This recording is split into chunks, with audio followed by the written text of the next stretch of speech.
Somos essencialmente egoístas, né? Estamos aqui simplesmente para sobreviver o máximo possível e passar os nossos genes, fazer com que o nosso organismo fique o mais íntegro possível.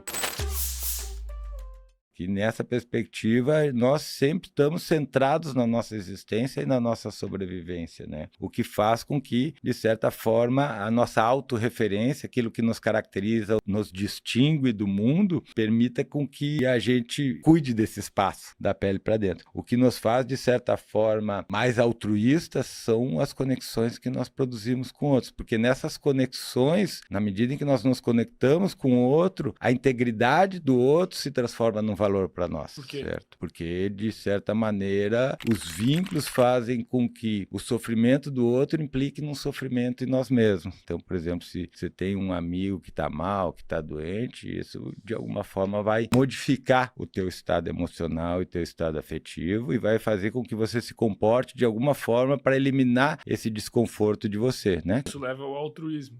Pode ser que você mande teu amigo tomar no p também, não quero ser teu amigo, você tá me incomodando, certo? Mas pode te levar ao altruísmo, pode te levar a ir lá ajudar ele. Somos egoístas. Sempre somos egoístas, né? Por isso que eu não concordo com a ideia de gene egoísta. É óbvio que ela tem muito fundamento, mas nós não somos necessariamente ou exclusivamente orientados pela nossa proximidade genética. Óbvio que a nossa proximidade genética existe porque a gente tem uma proximidade geográfica também. Então, é óbvio que nós, de certa forma, nos conectamos e nos reconhecemos com pessoas que tenham características ou fenótipos mais ou menos parecidos com o nosso, mas não necessariamente. Mas tu né? não acredita na ideia de gene egoísta, mas tu acredita na ideia de indivíduo egoísta. Eu acredito na ideia de gene egoísta.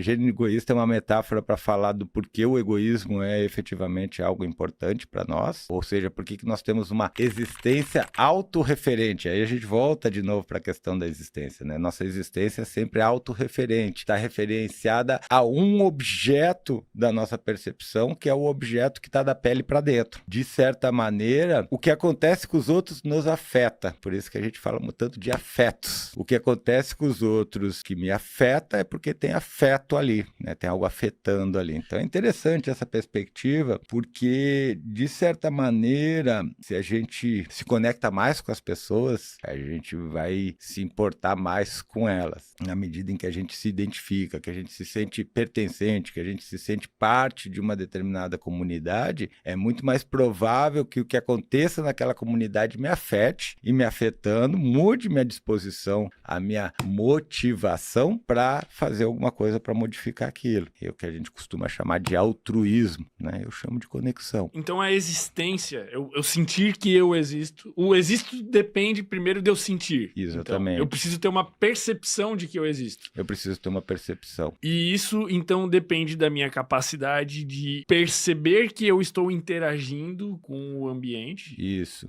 A gente costuma dizer que a ideia de processamento de informação por estruturas orgânicas, né, biológicas, ela se dá a partir de uma ideia de fronteira. Existe uma fronteira que organiza um processo. Quer dizer, No nosso caso, a fronteira é a pele, mas no caso de uma célula, a fronteira é a membrana plasmática dela. É por isso que eu não me sinto essa caneca. Isso. Na verdade, você não se sente essa caneca porque essa caneca, ela de vez em quando aparece e desaparece da tua experiência. Entendi. Se toda vez que você tivesse uma experiência, acordei e a caneca tivesse ali... Tipo um tenista com a raquete, né? Eu já ouvi falar isso, que quando tu pergunta pra um tenista onde é que é a metade do braço dele, se tu pergunta rápido, ele aponta aqui. De certa maneira, sim. Mas Vamos supor imaginar uma a caneca. Toda hora que você tá tendo uma experiência, a caneca tá ali, velho. Toda hora ela tá ali, ela tá ali, ela tá ali junto de você. Você tirou a roupa, a caneca tá ali. Você bota a roupa, a caneca tá ali. Você tá almoçando, a caneca tá ali. Você tá jantando, a caneca tá ali. Tá sempre aqui, na mesma posição, do mesmo lugar. Daqui a pouco você vai se identificar com ela. Você vai dizer, essa caneca faz parte do meu corpo. Que, né, a gente se identifica com o nosso cabelo, de certa forma. Não no sentido de se identificar, de ser eu sou o meu cabelo, mas o meu cabelo faz parte de mim, faz parte do meu corpo. Costumo dizer que o que nós chamamos de corpo é a experiência mais constante que a gente tem. Sempre que você tem uma experiência, essa experiência parte de uma corporeidade. Não tem uma experiência sem corpo, não existe.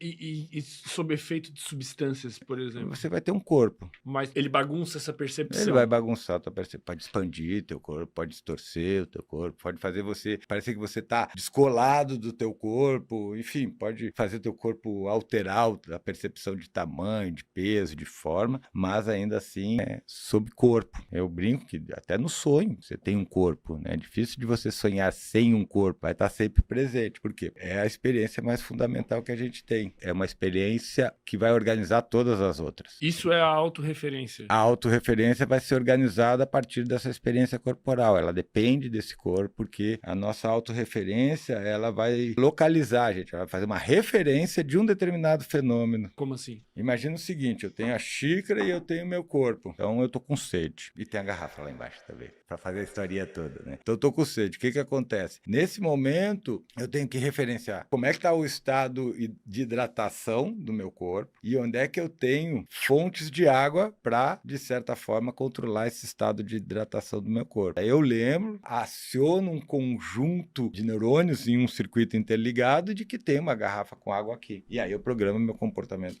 para pegar caralho. Então eu fiz uma referência do meu estado interno, da minha disposição do corpo no espaço, da disposição dos elementos no espaço e construir uma programação motora para pegar a água, botar na caneca e trazer ela até mim, certo? E essa tua capacidade de executar comportamentos como esse inúmeras vezes vai reforçando a tua percepção de existir.